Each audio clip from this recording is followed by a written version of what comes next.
Foolish money बावर्ची। एक गांव में एक ढाबा था। वहां मोटू नाम का बावर्ची था। वो बहुत बढ़िया बावर्ची था, पर सिवा खाना पकाने के बाकी सब मामलों में वो मूर्खता से पेश आता था। एक बार ढाबे का मालिक कहीं जाते हुए, ए मोटू, मैं किसी काम से बाहर जा रहा हूं, जरा शाम तक काउंटर को देखते रहना, यूं कहकर वो चला गया।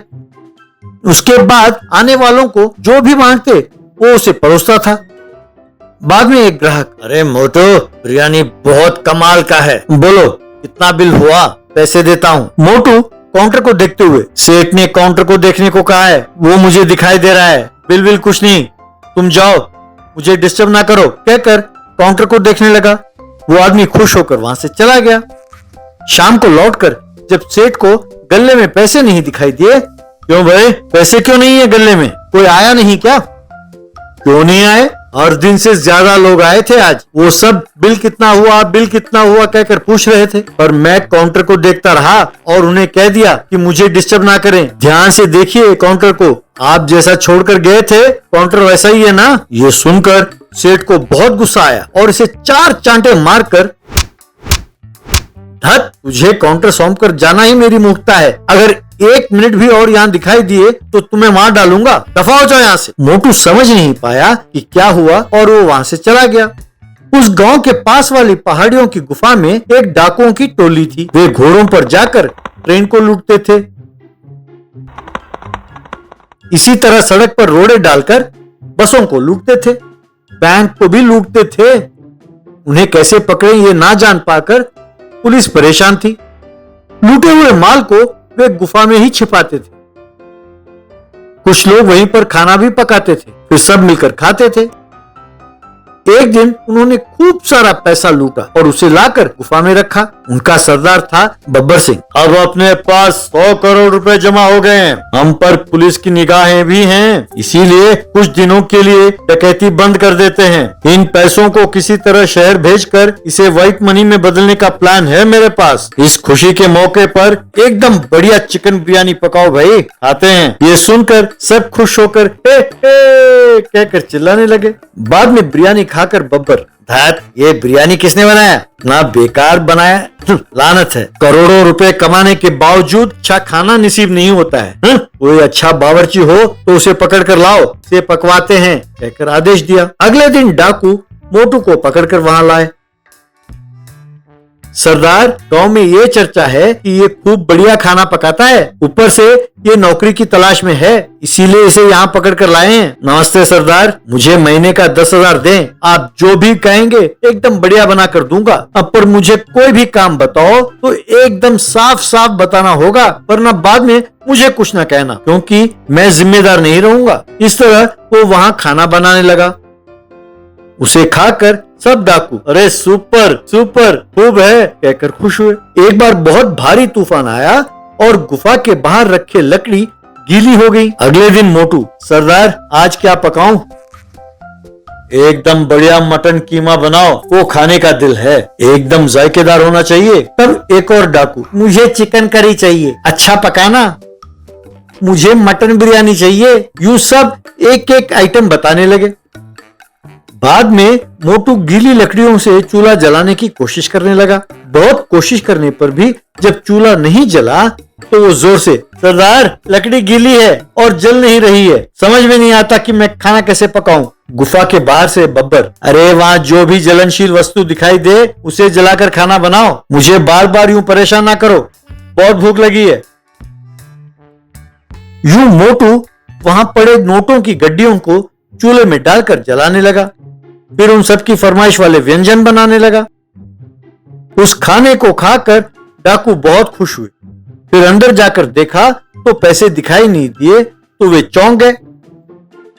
क्यों सरदार, आप हैरान हो कि पैसे कहाँ गए? आपने कहा था ना कि कोई भी जलनशील वस्तु हो उसे जलाकर खाना बनाओ, तो मुझे ये नोट के गड्डियां दिखाई दी तो उन्हें जलाकर मैंने खाना बनाया। यानी 100 करोड़ रुपए जलाकर तुमने खाना बनाया, तुम्हारा दिमाग ठीक है? क्या वो 100 करोड़ था? यानी चिकन बिरयानी 25 करोड़, आपने जो कीमा खाया था उसका 25 करोड़, यूँ सब आइटम मिलाकर उतना हुआ होगा सरदार। आप सही कह रहे हैं, पर मुझे क्यों डांट रहे हैं कि दिमाग खराब है? नौकरी करने से पहले ही कहा था ना कि जो भी हो मुझे साफ साफ बताना चाहिए। आपसे पूछकर ही तो मैंने ऐसा किया था। बस ये सुनकर सब डाकू गश खाकर गिर गए। Car race. एक गांव में बेटिंग राजा नाम का एक लड़का था। वो ऐसा कोई विषय नहीं था जिसके ऊपर वो बेटिंग नहीं लगाता था। एक दिन वो अपने दोस्तों से, ये छोटे छोटे बेटिंग से गुजारा नहीं होता है रे, हमारे गांव में कार रेस लगाने के लिए सोच रहा हूँ। कार रेस बोले तो लोग कूद पड़ेंगे, टिकट भी वसूल कर सकते हैं, शर्त लगाने के लिए लोग अपने घर तक बेच देंगे, क्या बोलता है? कहा।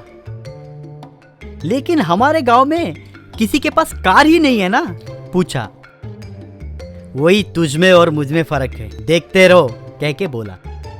कुछ दिनों के बाद एक मैदान में ग्रेट विलेज कार रेस करके एक बहुत बड़ा बोर्ड लगाया गया। लोग कतार में खड़े होकर एंट्री टिकट खरीदे। उस रेस में भाग लेने के लिए अंदर लाइन में खड़े एक कचरे का ऑटो, एक वाटर टैंकर, मच्छर मारने की गाड़ी और जेसीबी था। लोग हैरान हो गए।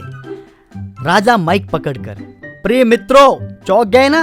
कार से रेस करवाना दुनिया भर चलता है, लेकिन हमारे गांव में जो हर रोज देखते हैं उन गाड़ियों के साथ रेस करवाना ही मेरी विशेषता है। आओ शर्त लगाओ, कचरे का ऑटो जीतेगा, वाटर टैंकर जीतेगा या धीरे से जाने वाला जेसीबी जीतेगा। ऐसे आपको तरह तरह के ऑप्शन हैं। आओ शर्त लगाओ, 100 लगाओगे तो 1000 आ सकता है और 1000 लगाओगे तो लाख, कह के चिल्लाया।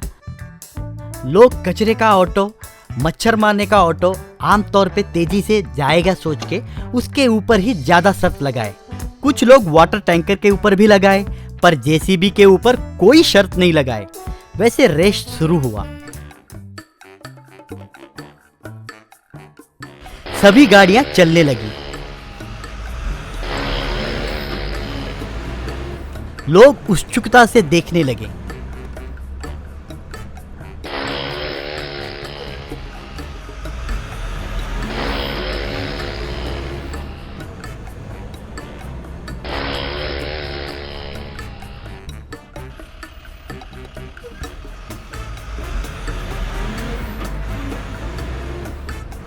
ऐसे कुछ दूर जाने के बाद कचरे का ऑटो और मच्छर का ऑटो जेसीबी को पार करके आगे निकल गए।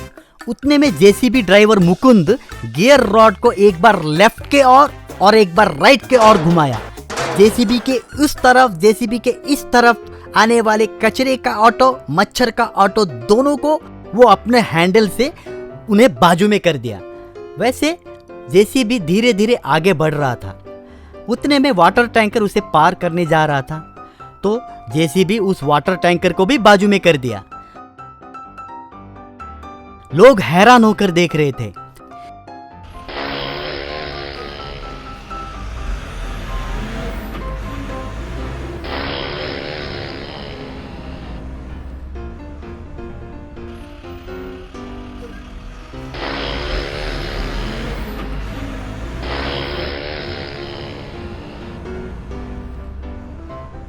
जेसीबी अकेले ही आगे जाकर जीत की रेखा पार कर दिया। लोग गुस्से में देख रहे थे। तभी बेटिंग राजा माइक में, देखा मेरे प्यारे मित्रों, जेसीबी को छोटी नजर से देखकर तुम लोग बहुत बड़ी गलती की।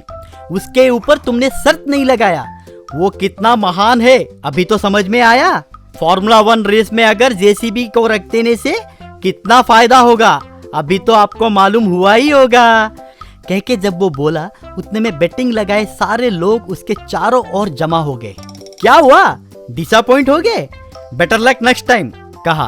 तो सारे लोग मिलके उसे भरपूर पिटाई की और उसे ले जाकर पुलिस स्टेशन में डाल दी।